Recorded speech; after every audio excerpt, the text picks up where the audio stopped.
Assalomu alaykum barchaga. Xo'p, keyingi kasalligimiz paroksizimal miopeligiyalar.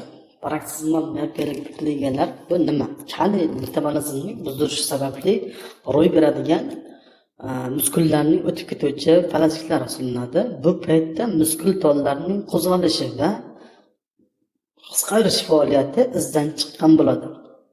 Birlamchi va ikkilamchi paroksizimal miopeligiyalar farqlanadi.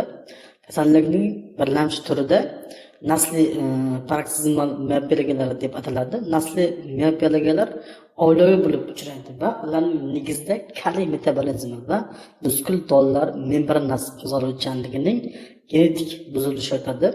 Ikkilamchi miopeligiyalar orttirilgan miopeligiya bo'lib, ular organizmda suv elektrolit almashinuvining buzilishi sababli rivojlanadi. Xo'p, ikkilamchi paroksizimal miopeligiyalarning asosiy sabablari bu organizmning kaliy yo'qolishiga sabab bo'luvchi surunkali kechuvchi diareya va ketma-ket qusishlar.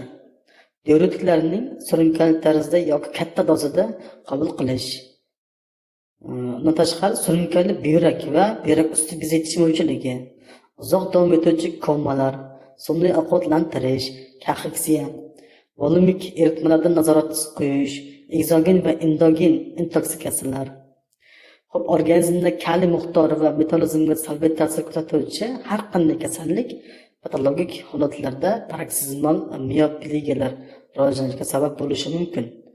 Barcha paroksizimal miopeligiyalar uchun xos bo'lgan umumiy simptomlar bu skel muskullarda to'satdan holsizlik, ya'ni falajlik paydo bo'lishi, falajlikning barcha kam hollarda ba'zi muskullarda ro'y berishi, falajlangan muskullarda kuchli gipotoniya yoki atoniya aniqlanishi, pay reflekslari so'nishi. Falajliklar bir necha daqiqadan bir necha soatgacha ushlanib turishi va so'ngra o'tib ketishi. Yuz muskullari va nafas olishda ishtirok etuvchi muskullarda falajliklar deyarli kuzatilmasligi. Xo'p, yurak ritm buzilishlari. Nasliy paroksizimal miopeligiyaning quyidagi 3 ta turi farqlanadi: gipokalemik, giperkalemik va normakalemik.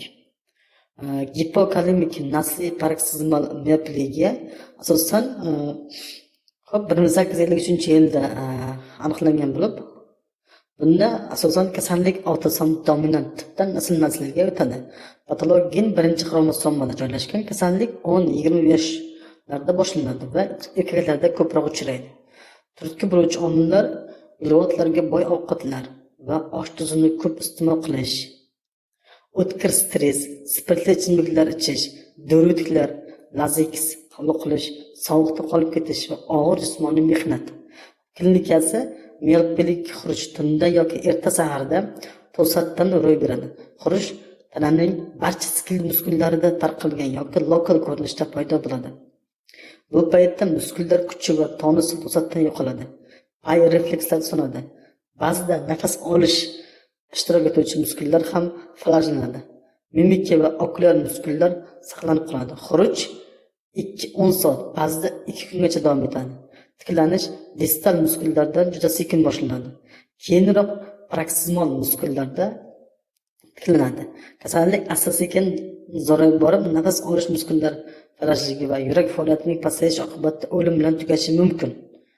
Xuruj paytida vegetativ buzilishlar, ya'ni oliguriya yoki anuriya ham kuzatiladi. Xurujlar aro davrida patologik nevrolog simptomlar aniqlanmaydi. Ba'zi bemorlarda 40-50 yoshga borib xurujlar soni kamayadi va butunlay to'xtaydi.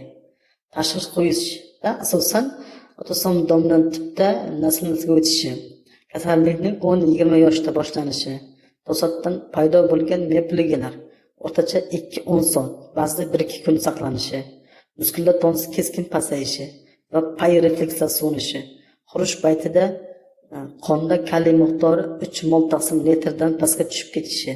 Normada esa kaliy 3-4, 5-6 bo'lishi kerak. Xuruj paytida venadan kaliy xlor yuborilsa, miopeligiya belgilari tezda o'tib ketishi. Davosida xuruj paytida zudlik bilan tez yordam ko'rsatish lozim.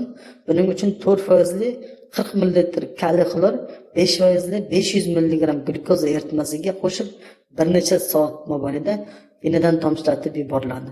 Shuningdek, kaliy xloridning kuniga 10-15 grammdan ichish uchun berish ham mioplik xurujni to'xtatadi. Xurujlar aro davrida tarkibda kaliy saqlovchi oziq-ovqatlar, quritilgan mevalar, ayniqsa o'rik, sut mahsulotlari, kartoshka, olxo'ri ko'p iste'mol qilish tavsiya etiladi. Kundalik ratsionda uglevodlar va osh tuzi kamaytiriladi. Xo'p, virashpiron 100 mg dan kuniga 1-2 mahal beriladi. Virashpiron aldosteron antagonisti bo'lib, seddik orqali kaliy ajralib chiqishini kamaytiradi. Shuningdek, diakarni 250 mg dan kuniga 4 mahal ichish ham mioplik xurujlarning rivojlanishini oldini oladi. Diakar kaliy preparatlar bilan birgalikda tavsiya etiladi. Shuningdek, tiamil xlorid, vitamin B1 kuniga 50-100 mg dan berish maqsadga muvofiq hisoblanadi. Bemorda tritoksikoz aniqlansa, unga qarshi davolash muolajalari ham o'tkaziladi.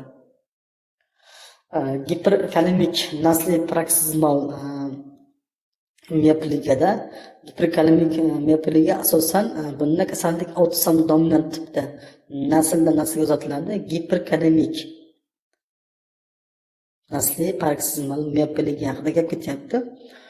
Asosan patologik bunda 13-xromosomda joylashadi. Mutant gen och qolish va kaliyga bo'lgan oziq-ovqatni ko'p iste'mol qilish, ortiqcha jismoniy mehnat va stress giperkalemik xurujlar boshlanishiga turtki bo'ladi. Klinik kasallik ko'pincha 10 yoshgacha bo'lgan davrda rivojlanadi. Mioplik xurujlar kunduz-kuni boshlanadi. Asosan lokal miopligiyalar bilan namoyon bo'ladi. Miopligiya xuruj asosan bir necha daqiqa davom etadi va kam hollarda 1 soatga cho'ziladi. Xurujlar asosan oyoq qo'llarning proksimal, kam hollarda distal muskullarda ro'y beradi. Xuruj to'satdan boshlanadi. Bu paytda bolaning oyoq qo'llari shol bo'lib to'satdan yiqilib tushadi. O'rnidan tura olmaydi. Chalpayib yotadi. Uni o'rnidan turg'izmoqchi bo'lsangiz, osilib qolgan oyoq qo'llari bilan hech qanday harakatlar qila olmaydi. Xuruj boshlanishidan oldin oyoq qo'llar paresteziyaga kuzatilishi mumkin, biroq sezgi buzilmaydi. Xuruj paytida muskullar kuchi va tonusi yo'qoladi, pay refleksiyasi so'nadi. Bu paytda xvostik simptom aniqlanadi. Ba'zida miotonik reaksiyalar kuzatiladi. Sovuq havo muskullari holsizligini kuchaytiradi. Xuruj o'tgach, diurez kuchayadi va muskullar og'riqlar paydo bo'ladi. Hipokalemik miopligiyadan farqli o'laroq, xurujlar aro davrida muskullar holsizligi kam rivojlangan bo'ladi. Xuruj paytida qon plazmasidagi kaliy miqdori 5,5-6 taqsimdan ortib ketadi. Tashxis qo'yishda asosan autosom dominant tipda nasl-naslga uzatiladi. 10 yoshgacha bo'lgan davrda boshlanadi. Asosan lokal miopligiyalar bilan namoyon bo'ladi. Muskullar tonusi va pay refleksiyasi so'nadi. Mioplik xuruj bir necha daqiqa davom etishi, ba'zan 1 soatgacha. Xuruj paytida qonda kaliy miqdori ortib ketadi. Xuruj paytida kaliy xlor eritmasi ichirilsa, miopligiya kuchayishi kuzatiladi. Xuruj paytida tez yordam ko'rsatishda asosan giperkalemik mioplik xurujlarda tez o'tib ketganingiz bois ba'zi tez yordam ko'rsatishga ulgurib bo'lmaydi. Yengil holatlarda bemorga uglevodli ovqatlar berish, osh tuzi eritmasini ichirish yoki yengil jismoniy harakatlar qilish ham mioplik xurujni o'tib ketishga yordam beradi. Xurujni bartaraf etish uchun 20 ml kalsiy glukonat yoki 40% 20 ml glyukoz venaga yuboriladi. Bemor kaliyga boy bo'lgan oziq-ovqatlarni, masalan, quritilgan mevalarni iste'mol qilmaslik kerak. Profilaktika maqsadida diakar, furosemid qabul qilib turish tavsiya etiladi. Paroksimal miopligiyalarda diakar tavsiya etilishiga sabab va organizmda yengil metabolik asidozini yuzaga keltiradi va kaliy metabolizmga ta'sir qilib miopligiyalar rivojlanishini oldini oladi. Diakar kuniga 500 va 1000 mg miqdorda tavsiya etiladi. Hop, normakalemik nasliy paroksizmal miopligiyalar. Miopligiyaning normakalemik turida asosan autosom dominant tipda bu ham nasl-naslga o'tadi. Kasallik 10 yoshgacha bo'lgan davrda rivojlanadi. Normakalemik miopligiya to'satdan paydo bo'lmaydi, balki biroz sekin rivojlanadi.